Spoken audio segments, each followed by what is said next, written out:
ガヤさんがビチビチテープビリビリやってましたよ。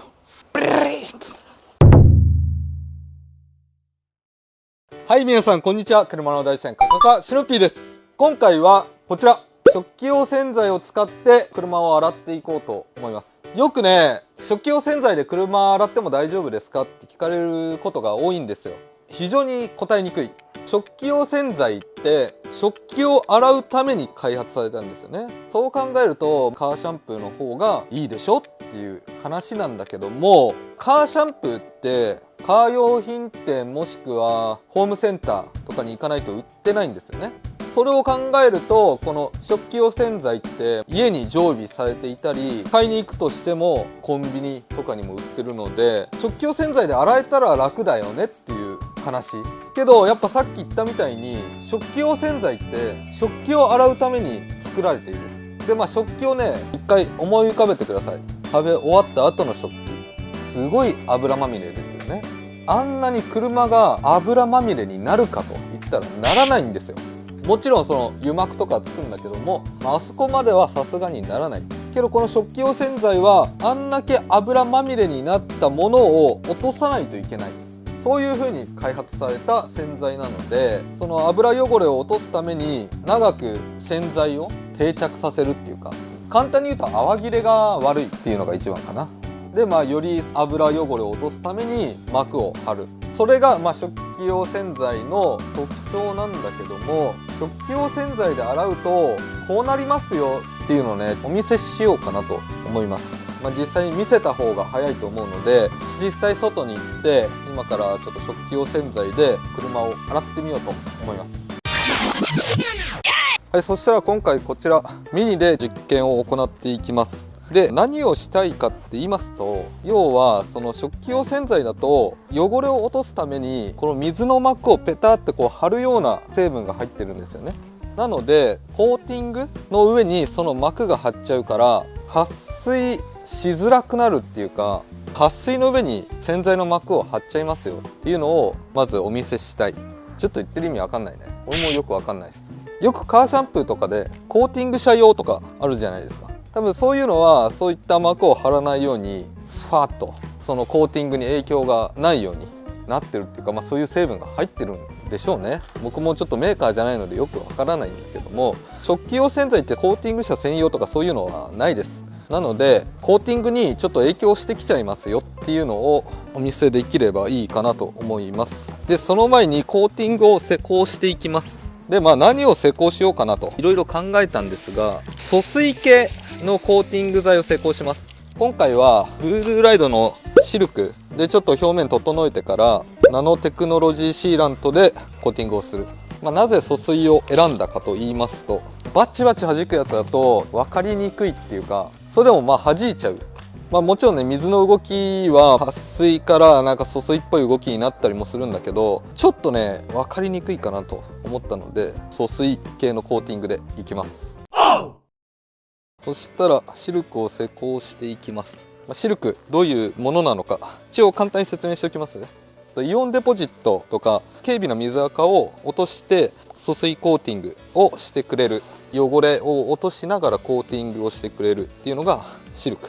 もう本当につけて軽く撫でていく感じ、これだけで OK です。これメインじゃないので、シルクだったりそのナノテクノロジーシーラントが気になる方はそれ単体で動画作っているので概要欄に貼っておきますって言いたいんだけど、どうせ忘れるので検索してください。覚えてたら概要欄に貼っておきます。じゃあもうこの辺はもうちゃちゃっと施工していきます。はい、シルク施工終わり。そしたら続いてナノテクノロジーシーラント。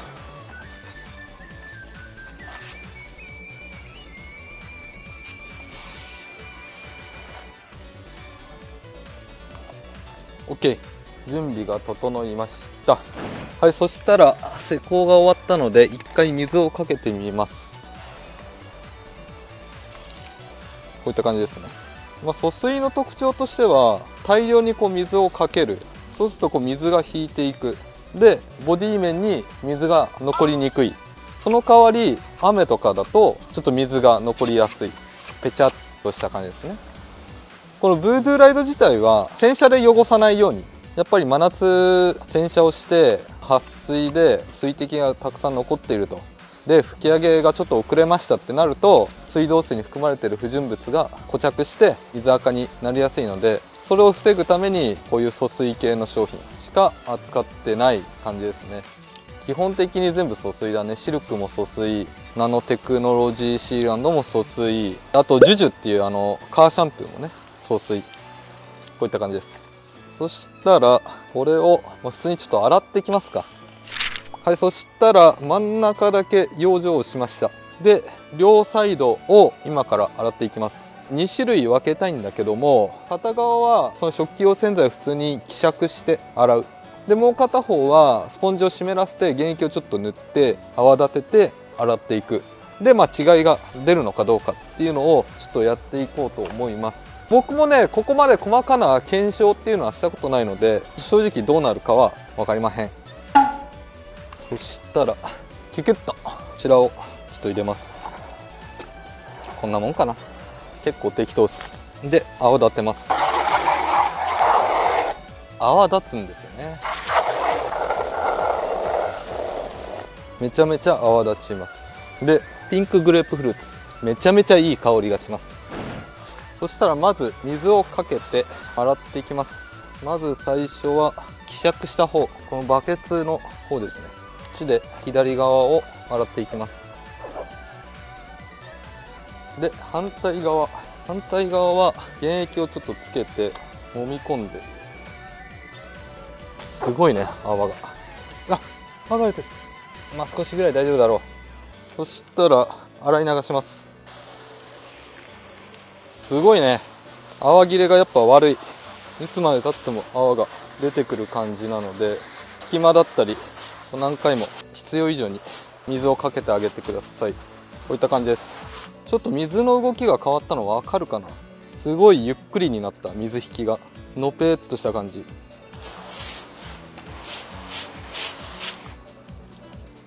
原液の方は特にこの辺がネバっとした感じになってます。一回ちょっとここ剥がして違い見てみますか。ここは洗ってないところですね。ここ洗剤ついちゃったけど、ちょっと水かけます。この違い分かりますかね。で今はわざと分かりやすく拡散でやってるので、ちょっと疎水っぽくないけど、シャワーで大量に水を当てます。この違い一目瞭然だね。でこれがパッと見だとどうですか。コーティングが落ちたように思えますよね。もう浸水状態にほぼなっちゃって、コーティング剤落ちたなって思うんだけども、実は落ちたんではなく、上にその洗剤の成分が残っていて膜を張っている状態になります。全然違いますね。そしたらタオルで拭き上げていきます。拭き上げるっていうか、さっき言った洗剤の成分をタオルで落とす作業っていうのをやっていきます。真ん中は普通に拭き上げて、この両サイドね。でこれで水引きの速度が先ほどよりも早まれば、要はさっき言ったみたいに膜がね張っている状態っていうのが分かると思うんだけど、結構頑固なんですよ。 OK。 そしたら一回水をかけてみます。どう変わるか分かります？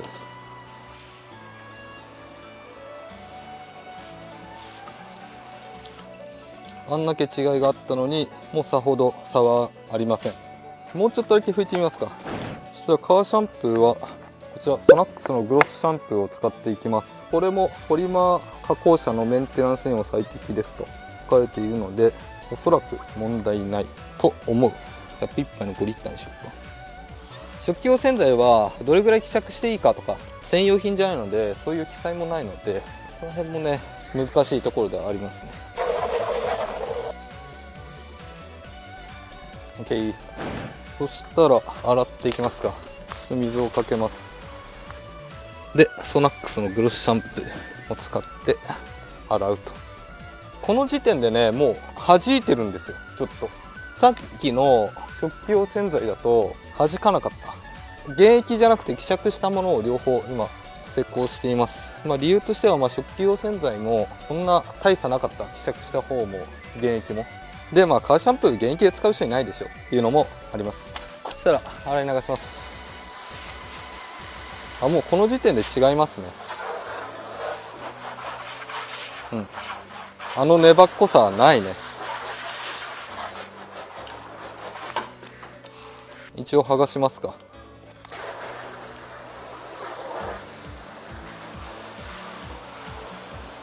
ういった感じ。送水ちょっと遅い。